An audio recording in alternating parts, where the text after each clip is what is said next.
Alright, good day mga boss. So for today's video mga boss, ako ipakita ninyo mga boss ang pag-hydro dip mga boss. So kani siya nga video mga boss, pabor ni siya sa mga DIYers mga boss. So before ta nahimong makamao mga boss, nag-DIY pud ta mga boss. So karon mga boss ato nang gi-plaster ang hydro dipping film mga boss. So ato nang i-make sure nga walay bubbles underneath. Alright, so ang ato ang gamit karon kay Samurai nga activator mga boss. So first time sa nila ko nga mo try ani nga activator.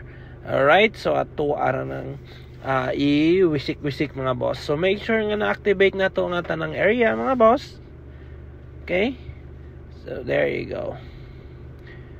So once ma-activate na ang tanang area mga boss, ang timailhan na mahimo na siyang glass ang water. Alright, so ato anang i-dip. So kani siya cover din siya sa exhaust pipe nga stock sa NMAX Aerox mga boss. Alright, so atong slowly but surely ang pag-dip para dili makatag ang pattern.